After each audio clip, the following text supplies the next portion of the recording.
wind swept across the open plains, carrying with it the scent of dry earth and the distant cry of hawks.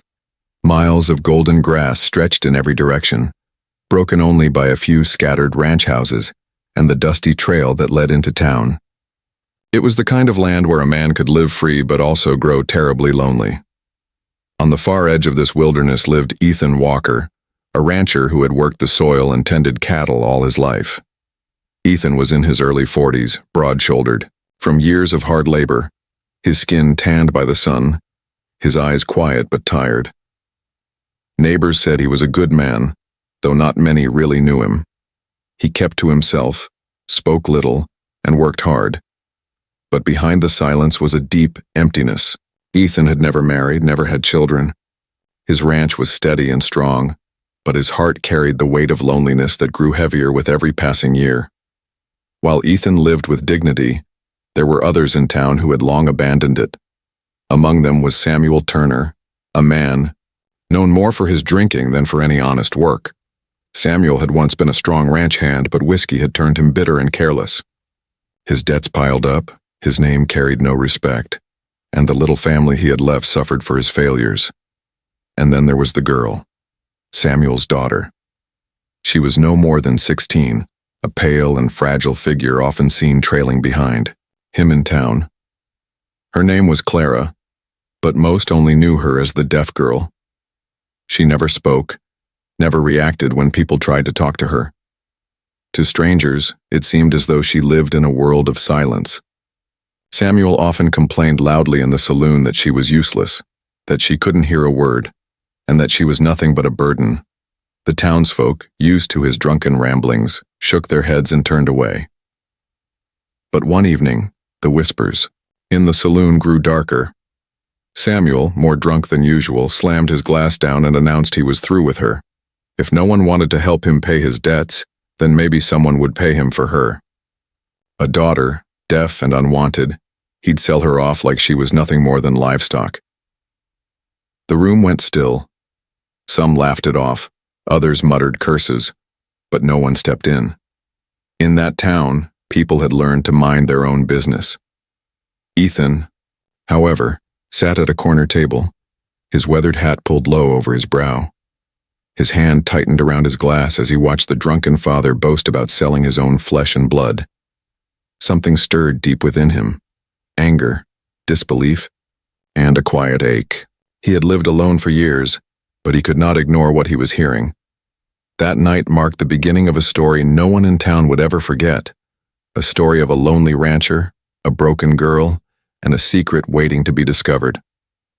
The next morning, the sun rose over the dusty town of Dry Creek, casting long shadows across the wooden storefronts. Ethan had hitched his wagon and made the familiar trip into town to buy feed, tools, and other supplies. For him, these visits were practical, not social. He preferred the quiet of his ranch, away from the chatter and the noise. As he guided his horse down the main street, he noticed the saloon doors swinging open. Inside, the usual crowd gathered, miners, ranch hands, and drifters who had nothing better to do than drink away the morning. Ethan would normally pass on by, but today he needed to settle a payment with the store next door. As he stepped down from his wagon, he couldn't help but hear Samuel Turner's voice booming out from inside. "Come on now. Somebody's gotta want her. She don't hear nothing, don't talk back, won't cause no trouble, cheap as they come." Ethan froze at the doorway. He had heard Samuel say many cruel things about his daughter before, but today, there was something sharper in his tone, something dangerous. The men inside laughed. "What do we want with a deaf girl, Sam? You can't even get her to clean proper," one said. Samuel slammed his fist against the counter. "She eats more than she's worth, I ain't feeding her no more. A man with a little patience could make use of her." The laughter rolled again, but it was laced with unease. Everyone knew Samuel was serious. Ethan stepped inside. The light shifted, and his presence drew a few curious glances. He wasn't the type to join saloon banter, and most men respected his quiet distance. He stood tall, his hat shadowing his face, and scanned the room. And then he saw her. Clara. She sat in the far corner, head lowered, her small hands folded tightly in her lap. Her dark hair fell across her face, shielding her from the stares of strangers. She looked thinner than Ethan remembered, frail like a bird with clipped wings. For a moment, Ethan's chest tightened. She wasn't looking at anyone, not even at her father. She seemed like she wanted to disappear into the wood of the chair itself. Samuel noticed Ethan's eyes. "What about you, Walker?" he barked with a grin. "A man like you could use some company out there on that big empty ranch. She won't talk your ear off. Hell, she won't talk at all." The men burst into laughter again. Ethan didn't move at first. His instincts told him to turn around, to leave the saloon behind, and let the town's ugliness swallow itself whole. But another part of him, the part that had carried the ache of solitude for so long, felt something else. Something stronger. How much? Ethan's voice cut through the room like a blade. The laughter stopped. Even Samuel blinked, unsure. He'd heard right. "You serious?" Ethan stepped forward, pulling a few folded bills from his pocket. "I said, how much?" Samuel's face lit up, greedy and desperate. $50, that'll do it." The room stirred. Some muttered that it was wrong, others shrugged, but no one stopped it. Ethan laid the money on the counter without another word. "Deal." Samuel slurred, pocketing the cash. He grabbed Clara roughly by the arm, dragging her toward Ethan. She stumbled, nearly falling, but caught herself. Her eyes flicked up for the briefest moment, meeting Ethan's gaze.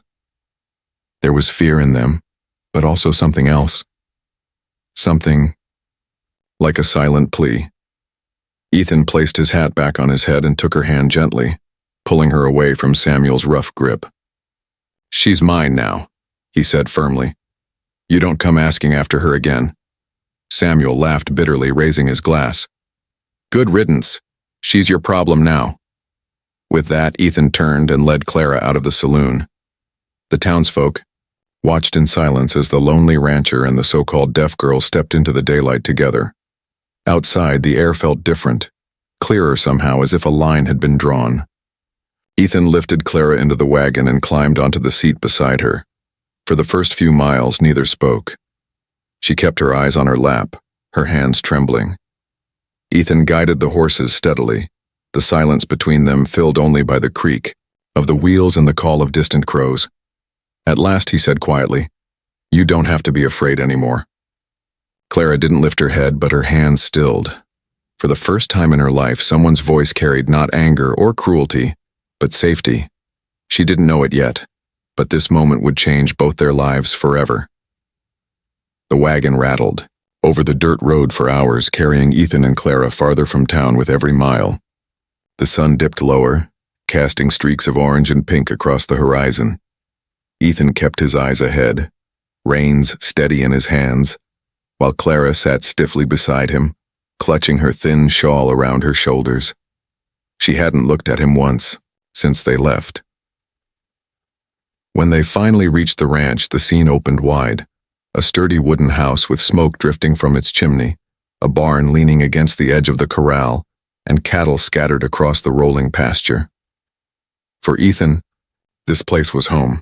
For Clara, it looked like another world, far removed from the noise and cruelty of town. Ethan stopped the wagon and climbed down. He reached up to help her, but Clara hesitated, her eyes darting between him and the darkening barn. Slowly she placed her small hand in his, and he lowered her gently to the ground. "Come on," he said softly, motioning toward the house. Inside, the home smelled faintly of pine wood and coffee. The walls were plain, but the space was warm and well kept. Ethan lit a lantern, then pointed toward the table. "Sit," he said. Clara obeyed silently, folding her hands in her lap. From the kitchen, Ethan brought a plate of stew and a piece of bread. He set it before her and stepped back. Clara stared at the food for a long moment, then lifted the spoon with trembling fingers. She ate quickly, almost desperately, as if she feared it might be taken away. Ethan noticed but said nothing. He only nodded and turned to hang up his hat. When she finished, he showed her to a small room at the end of the hall. It was simple. A bed, a quilt, a dresser. She paused in the doorway, looking from the bed to him, unsure if it was truly meant for her. Ethan gave a reassuring nod. It's yours. Days passed and the routine settled. Clara began helping more around the ranch, collecting eggs, folding laundry, sweeping the porch. Each evening, Ethan made sure she had a warm meal and a safe place to sleep. Little by little, her shoulders loosened, her eyes lifted, and the tremble in her hands faded. One evening, as the sun sank low, Ethan noticed something unusual. He had dropped a hammer while working near the corral, and the sharp clang echoed across the yard. Clara, who had been sweeping nearby, flinched, her head snapping toward the sound. Ethan froze, watching her closely. But when she saw him looking, she quickly lowered her gaze again, pretending nothing had happened. He didn't say a word. Not yet. But the moment lodged itself firmly in his mind. That night, as Clara sat by the fire mending a torn sleeve, Ethan studied her carefully. There was more to her silence than he had first believed. He wondered what secrets lay hidden behind those quiet eyes, and whether he was ready to uncover them. For now, he simply said, "You're safe here, Clara. That's all you need to know." She glanced up for the briefest second, and for the first time, there was the faintest flicker of trust in her eyes. And though neither of them realized it yet, something unspoken had begun to grow between them. A bond built not on words, but on kindness. Weeks passed, and life on the ranch found a steady rhythm.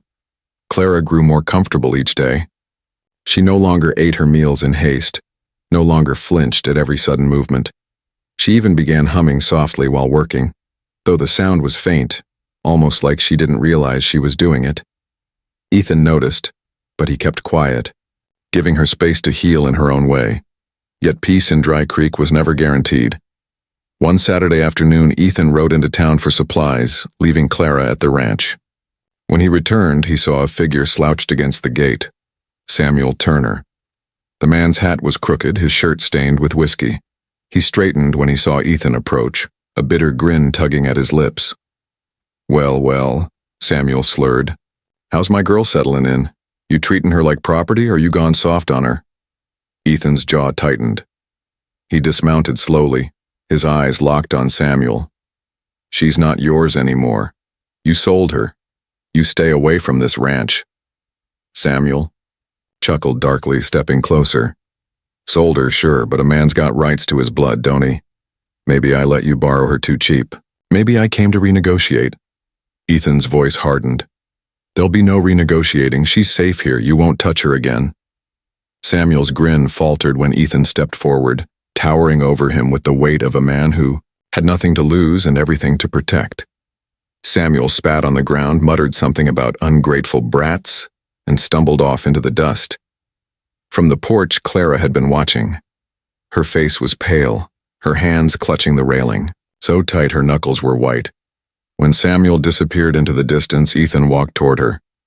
"He won't bother you again," Ethan said gently. But Clara didn't seem to hear. Her eyes were far away, lost in some memory she couldn't escape. That night, she didn't eat. She sat by the fire with her knees pulled to her chest, her whole body trembling. Ethan wanted to comfort her, but he knew trust couldn't be forced. So he simply stayed near, letting her know she wasn't alone. The following days, Ethan noticed more signs.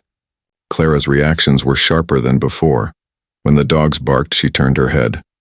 When the wind rattled the shutters, she jumped slightly. And once, when Ethan called her name by accident, her shoulders tensed before she quickly pretended not to notice. Ethan's thoughts troubled him. Could it be? Had she been able to hear all along? If so, why the silence? Why the pretense? One evening, while mending a saddle in the barn, Ethan decided to test a thought. He dropped a metal pail on purpose, letting it crash loudly against the wooden floor. Clara, sweeping in the corner, startled visibly. Her eyes darted to the sound, wide with alarm. When she realized Ethan was watching, she froze. For a long, heavy moment, neither of them moved. Then, slowly, Clara lowered her gaze, clutching the broom as if it were a shield. Ethan's heart pounded, but he didn't press her.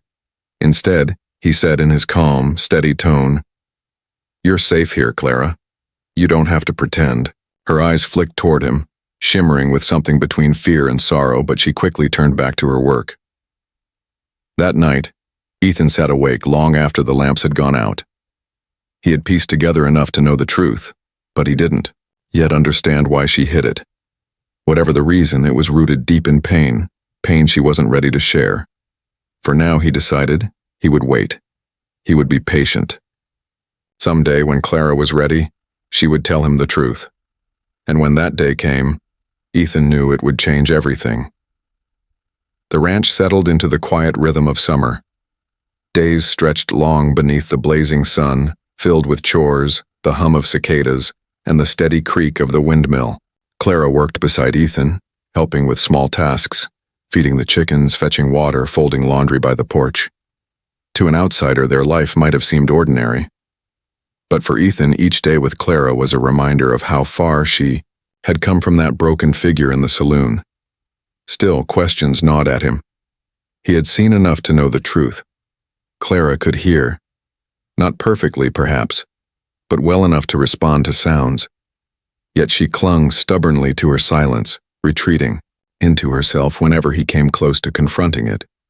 Ethan didn't want to frighten her, but he also couldn't let her carry the burden forever. One evening, the chance came unexpectedly. Ethan was in the barn, stacking hay, when he called out, "Clara, hand me the rope." The words left his mouth before he realized what he'd done. For a split second, Clara froze at the doorway. Then, without thinking, she turned, picked up the rope, and brought it to him. When she saw the look on his face, she stopped dead in her tracks. The rope slipped from her fingers. Her lips parted as though she wanted to speak, but no sound came. Her eyes darted toward the ground, shame and fear twisting in her expression. Ethan set the rope aside and approached slowly, careful not to startle her. "Clara," he said gently, "you heard me." Her breathing quickened, her hands trembling against her dress. She shook her head violently, backing away. But Ethan didn't let his voice rise. Instead, he spoke the way he always had, with calm and patience. "It's all right," he said softly. "You don't have to hide anymore. Not here. Not with me." Tears welled in her eyes, and for the first time since she'd arrived, Clara broke. She sank to the floor, covering her face with her hands, sobs shaking her thin frame. Ethan knelt beside her, not touching, only waiting until she found the strength to look at him again. At last, she reached for a piece of chalk from the slate board she sometimes used to communicate. With shaking hands, she scrawled the words, "Safer if deaf." Ethan read the words slowly, his heart heavy. "Safer?" he asked. Clara nodded, tears spilling down her cheeks. She wrote again, each stroke jagged with emotion. "Father hurt me when I spoke, said I was useless. Easier to be deaf, easier to be silent." Ethan closed his eyes for a moment, anger burning in his chest, not at her but at the man who had crushed her spirit so completely. When he opened them again, his voice was steady, firm. "You don't ever have to be silent again. Not here. Not ever." Clara stared at him, uncertain. Years of fear weighed against the fragile thread of trust she'd begun to build with him. Then, almost imperceptibly, she whispered, a sound so soft it was barely more than a breath. "Safe." The single word, trembling and raw, hit Ethan harder than any storm. His throat tightened, but he nodded, eyes glistening. "Yes, Clara. Safe." For a long moment they sat in the quiet barn, the air thick with dust and sunlight streaming through the cracks in the boards. Clara's sobs softened into hiccups, and at last she leaned against him, not as property, not as a burden, but as someone finally allowed to exist. That night, Ethan couldn't sleep. The sound of her whisper echoed in his mind. She had spoken. After years of silence, she had finally let a word slip free. It was fragile, yes, but it was a beginning. And Ethan vowed to himself that he would spend the rest of his days proving that her trust had not been misplaced. The days after Clara's whispered word felt different, lighter somehow. Ethan noticed it in the way she carried herself, her shoulders no longer so tense, her steps less hurried, less afraid. Something had shifted that night in the barn. The secret was no longer a secret. She could hear, and he knew it. More importantly, she knew he accepted her no matter what truth she carried. At first, her attempts at speaking were hesitant. One morning, as Ethan poured coffee at the table, Clara pointed at the pot and whispered, "More." The sound was unsteady, her voice raspy from years of silence, but it was clear.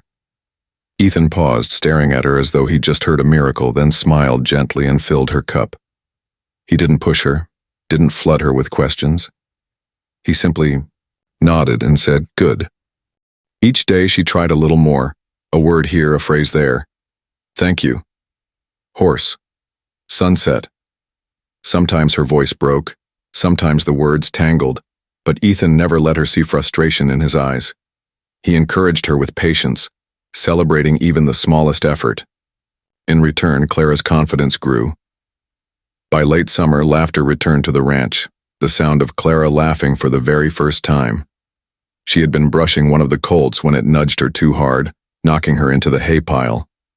Ethan rushed over, worried she was hurt, but when he saw her giggling uncontrollably, he froze.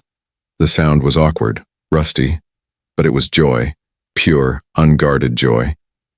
Ethan couldn't help but laugh with her, his chest aching with a happiness he hadn't known in years. But shadows never linger far. One evening, as the sun dipped below the horizon, a figure appeared on the road leading to the ranch. Ethan's jaw tightened immediately. Samuel Turner. The drunkard stumbled toward the gate, shouting hoarsely, "Clara, you think you can hide out here forever? You're mine, my blood, my right." Clara froze on the porch, her face draining of color. Ethan stepped out of the barn, his voice low and sharp. "You don't belong here, Samuel. You made your choice the day you sold her." Samuel sneered, his eyes bloodshot. "She ain't yours to keep. I'll drag her back myself if I have to." He took a step forward, but Ethan was faster. He planted himself between Samuel and the porch, his stance broad, his presence immovable. "Touch her," Ethan growled, "and it'll be the last mistake you make." The tension was thick, the silence deadly. For a moment, Samuel looked like he might test him. But then his gaze flicked to Clara, standing taller than before, her lips trembling but her eyes blazing with something new. And then, to everyone's shock, Clara spoke. Her voice cracked, weak, but filled with defiance. "No." Samuel blinked, stunned. Clara's fists clenched at her sides as she stepped forward, her voice shaking but louder this time. "You don't own me. Not anymore." The words hung in the air like thunder. Samuel's mouth opened, but no sound came. He stared at her as if she were a stranger. For the first time, Clara wasn't silent, wasn't hiding. She was standing in the open, reclaiming herself. Samuel cursed under his breath and staggered back. "You'll regret this," he spat, but the threat sounded hollow. He turned and stumbled away into the darkness, swallowed by the night. Ethan stood frozen for a moment, his heart hammering. Then he turned to Clara, pride and relief flooding his chest. "You did it," he said softly. Clara's eyes brimmed with tears, not of fear, but of release. She whispered again, voice breaking, "Safe." Ethan nodded firmly. "Safe," he repeated. And this time, she believed him. From that night on, Clara no longer lived as the silent, broken girl she had been forced to become. She spoke more freely, sometimes softly, sometimes with laughter, and Ethan found himself cherishing every word. She was no longer surviving, she was living. And as she grew, Ethan realized something profound. He hadn't just saved her. She had saved him too, from years of loneliness, from a life without purpose. Together they had built something neither of them thought they'd ever have again. Autumn came slowly to the plains. The heat of summer gave way to cooler winds, and the leaves along the creek turned shades of amber and gold. On the ranch, life carried on with quiet steadiness. Cattle moved lazily through the pastures. The horses grew thick coats for winter, and smoke curled from the chimney as evenings grew long, but inside the house change was unmistakable. The girl who once arrived silent and broken was now different. Clara's voice, though still fragile, had become part of the daily rhythm. Each morning she greeted Ethan softly with a good day.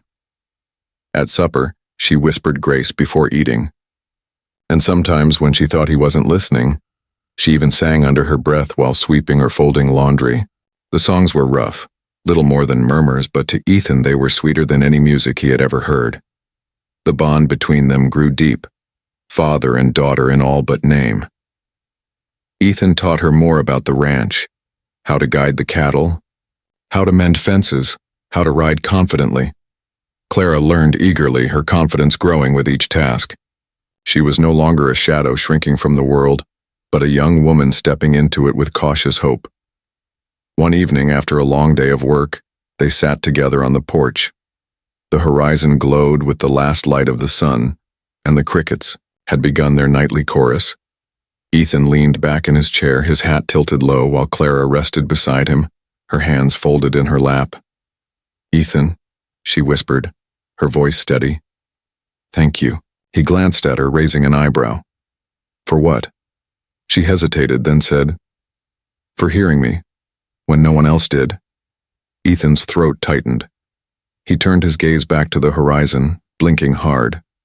"Clara," he said quietly, "I didn't just hear you. You saved me too. I was alone for a long time. Too long. Then you came, and this place hasn't felt empty since." Clara smiled faintly, her eyes glistening. She had thought herself a burden, a curse, something to be discarded. But here with him she was something else entirely. She was wanted. She was loved. Word of Samuel Turner's attempt to reclaim his daughter spread quietly through town, but nobody paid him much mind anymore. Folks had seen enough to know the girl was better off with Ethan, and even the law kept its distance. Samuel eventually disappeared from Dry Creek altogether, drifting away like the dust he had lived in for so long. Neither Ethan nor Clara ever spoke of him again. As the months passed, Clara grew not only in strength but in spirit. She began reading books from the small shelf Ethan kept, sounding out words slowly, carefully. She practiced speaking more each day, sometimes stumbling, sometimes laughing at her mistakes, but always pushing forward. Ethan never rushed her. He let her set her own pace, and that patience became the soil where her confidence blossomed. By spring, the ranch no longer felt like a place of loneliness. It echoed with Clara's voice, her laughter, and the rhythm of shared life. She baked bread in the kitchen, tended the garden, rode horses across the fields with the wind in her hair. Ethan watched her often, marveling at how far she had come. One Sunday she insisted on riding into town with him. It was the first time she had returned since the day he had taken her from the saloon. Whispers followed as she walked the street, no longer the silent, timid child they remembered. When the shopkeeper asked if she needed anything, Clara lifted her chin and answered in a clear, trembling voice, "Yes, please." The words were simple, but they carried the weight of her entire journey. Townsfolk looked on with quiet awe, some even wiping their eyes. That night, back at the ranch, Clara stood by the window, looking out at the wide-open sky filled with stars. Ethan joined her, setting a hand gently on her shoulder. "You see all that?" he asked, nodding to the endless heavens. She nodded. "It's all yours now, Clara. A life that's free, a life that's safe." She turned to him, her voice soft but certain. "Our life." Ethan smiled, his heart swelling. "Yes, ours." And in that moment, the lonely rancher realized the truth. He hadn't just given Clara a home. She had given him something far greater, a reason to live, a family he never thought he'd have, and a miracle he had been waiting for all his life.